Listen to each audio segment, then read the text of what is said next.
ہم جان بوجھ کے اپنے لیے جہنم کٹھی کرتے ہیں، پھر کہتے ہیں سکون نہیں زندگی میں. کہاں سکون آئے گا؟ کیسے آئے گا؟ ہم نے خود آگ لگائی ہے چمن میں اپنے. جو قیامت کی سزا ہے، میرے نبی پاک علیہ السلام نے فرمایا رب تمہیں سامنے کھڑا کرے گا. اور کس طرح کھڑا کرے گا؟ فرمایا لوگوں کے وجود سے کپڑے اتر جائیں گے، زمین اس طرح دہکے گی جس طرح تانبا زمین پہ رکھا جائے اور آگ جلائی جائے. تانبا دیکھا آپ لوگوں نے؟ یہ بھی گرمی گزری ہے نا، تو فرش پر جب سورج پڑتا تھا تو ننگے پاؤں چلا نہیں جاتا تھا. صحیح کہہ رہا ہوں؟ ننگے پاؤں، بچے کا پیر زمین پہ لگتا تو چیخ اٹھتے ہیں، کہتے ہیں وہ جل گیا پیر. حالانکہ یہ فرش دنیا کے. اور اگر تانبے کے اندر خاصیت ہے کہ اگر کوئی دھات جلدی اور زیادہ گرم ہوتی ہے تو وہ تانبا ہے. میرے نبی نے مثال دی تو اس کی دی جو سخت تھا، فرمایا تانبے کی طرح زمین تپائی جائے گی اور پھر ننگے پاؤں رب تمہیں کھڑا کرے گا. آج سورج کی پشت تمہاری جانب ہے، قیامت میں منہ تمہاری جانب ہوگا. نیزہ آپ نے دیکھا ہوگا، نیزہ ہوتا تھا.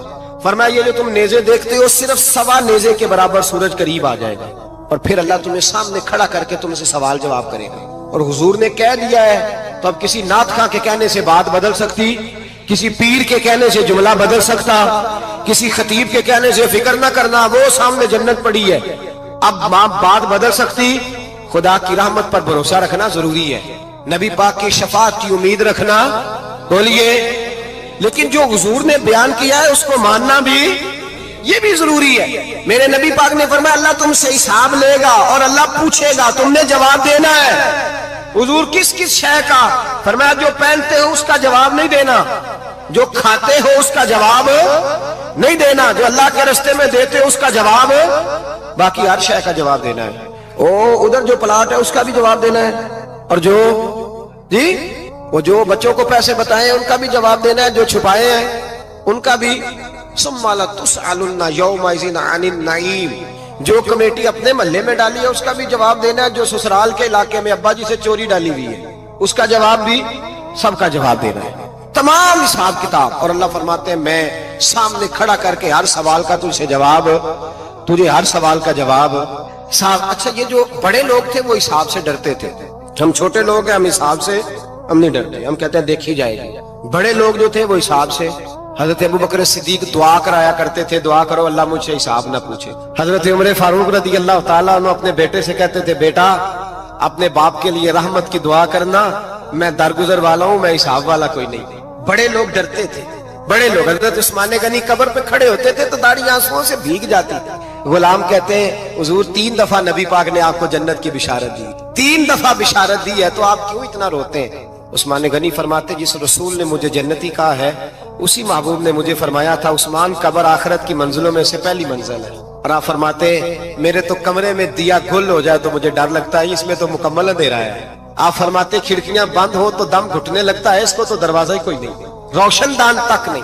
بھائی جو بڑے تھے وہ ڈر رہے تھے. مولا علی شیر خدا نماز کا وضو کر کے کانپتے تھے، کانپتے. علی آپ مرحب کے سامنے نہیں کانپے، خیبر کا دروازہ اکھاڑتے نہیں کانپے، بدر احد خندق حنین اور خیبر میں نہیں کانپے، تو یہاں آپ فرمانے لگے مالک کے سامنے جاتے ہوئے ڈر آتا ہے. بڑے لوگ کانپتے تھے، بڑے لوگ. آج کون سا جمعہ ہے؟ سارے بولیے. حالانکہ یہ اگلے سال دوبارہ آئے گا، ہمارا نہیں پتا کہ ہم ودا ہو جائیں کہ کیا بنے. یہ کون سا جمعہ ہے؟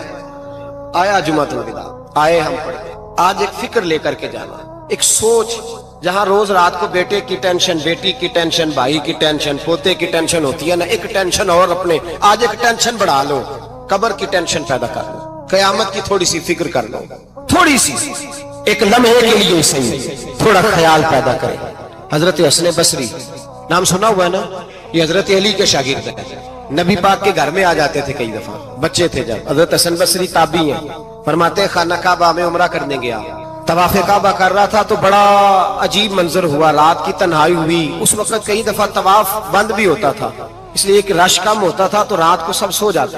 کہتے رات ذرا گہری ہوئی تو لوگ اپنا اپنا خیمہ لے کے جاتے تھے. اب تو ہوٹل ہے نا تو خیمے لگتے تھے، لوگ خیمہ لے کے جاتے تھے، جہاں جگہ ملتی تھی خیمہ لگا کے رہتے تھے.